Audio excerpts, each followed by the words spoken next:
Ya, terima kasih Anda masih bersama kami di Newsroom Today. Pemirsa, hasil sementara real count KPU, Senin pukul 2 siang waktu Indonesia bagian Barat, pasangan Jokowi Ma'ruf Amin masih unggul. Ya, dan bagaimana update terakhir hasil sementara real count KPU pada hari ini? Telah terhubung dengan rekan kami Rifki Baihaki dari kantor KPU Jakarta Pusat. Silakan Rifki. Ya, terima kasih rekan Reva dan Vandana. 5 hari pasca pemungutan suara, publik mesti tahu kira-kira sudah berapa surat suara yang masuk ke dalam KPU. Saat ini saya telah bersama Komisioner KPU Bapak Pramono. Bapak, selamat sore Pak. Untuk membuka pembicaraan kita, mungkin Bapak perlu menjelaskan kira-kira surat suara yang masuk sudah sampai sejauh mana Pak?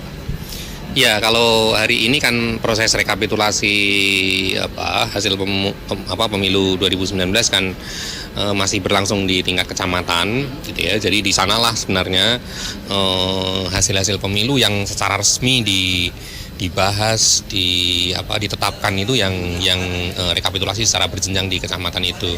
Tapi kalau informasi publikasi situng itu kan saat ini kan ada di posisi sudah lebih dari 16,5% masuk, yang itu mudah-mudahan bisa membantu publik untuk melihat hasil penghitungan suara di setiap TPS di seluruh Indonesia. Kita berharap malam ini ada percepatan publikasi situng itu sehingga hasil-hasilnya bisa segera lebih cepat diketahui oleh masyarakat umum. Bapak bicara tadi percepatan, kira-kira kendala apa dalam pemungutan suara di tingkat kecamatan sampai ke tingkat nasional yang saat ini sedang dihadapi oleh KPU, dan kira-kira untuk angka dari Pilpres sendiri sudah berada di angka berapa Pak? Kalau kendalanya tentu proses rekapitulasi secara berjenjang itu kan memang butuh waktu lama ya. Butuh waktu lama, total dari tanggal 18 itu kan totalnya 35 hari.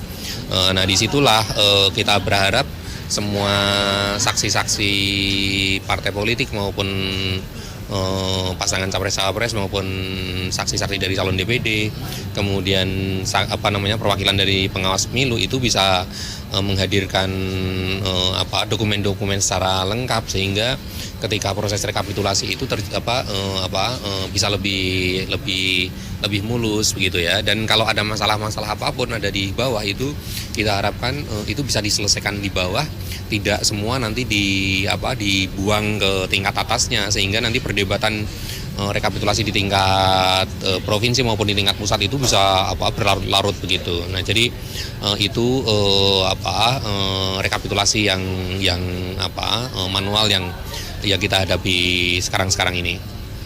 Bapak, dari rekomendasi Bawaslu daerah banyak sejumlah tempat-tempat yang harus dilakukan pemungutan surat suara ulang. Untuk KPU sendiri, update-nya sendiri seperti apa Pak?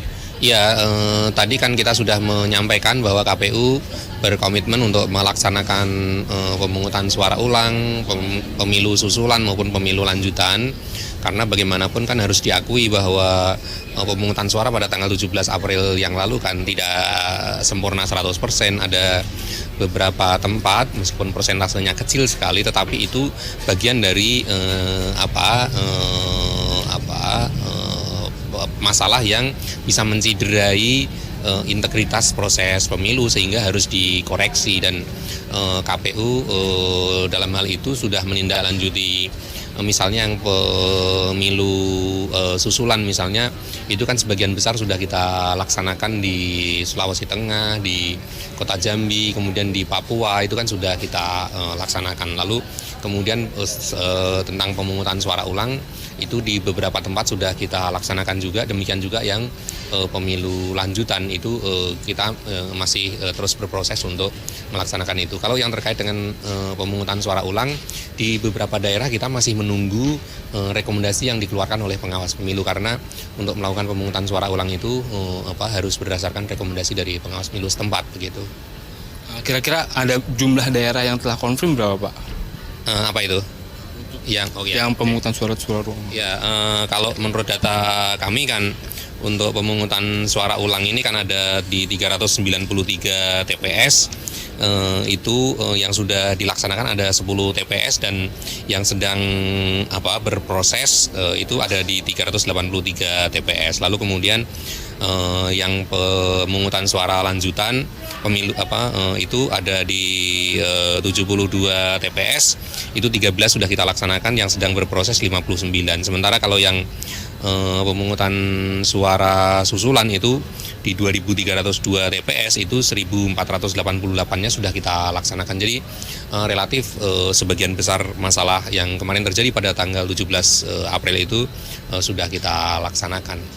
Saya coba beralih ke petugas KPPS. Kira-kira update dari KPU yang petugas KPPS yang gugur itu sampai sejauh ini seperti apa, dan langkah selanjutnya dari KPU sendiri seperti apa, Pak? Ya, memang kita ini menyadari betul bahwa proses pemungutan penghitungan suara tanggal 17 Maret yang lalu itu memang proses yang benar-benar berat sekali. Mereka harus menyelesaikan seluruh pekerjaan itu sejak malamnya. Mereka biasanya merapi-rapikan TPS, lalu kemudian menerima kotak suara, berikut isi surat suara dan lain-lain.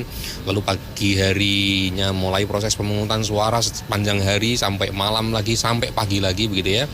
Dan itu ternyata tidak semua orang itu sanggup melaksanakan itu dengan ketahanan fisik yang prima.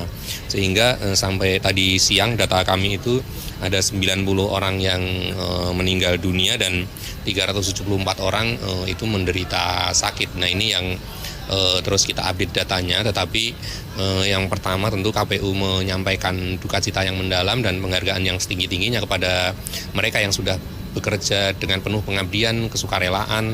Mereka memberi kontribusi yang sangat besar sekali terhadap kesuksesan penyelenggaraan pemilu 2019 kemarin, dan KPU saat ini sedang mempertimbangkan untuk mengalokasikan sejumlah anggaran tertentu untuk mereka yang memang menderita musibah-musibah tersebut. Jadi itu yang saat ini sedang dilakukan oleh KPU. Oke, Bapak Pramono, terima kasih. Oke. Pemirsa, mungkin itu yang dapat saya sampaikan. Kembali ke studio Reva dan Vandana. Hasilkan Rifki atas laporan Anda langsung dari kantor KPU Jakarta Pusat.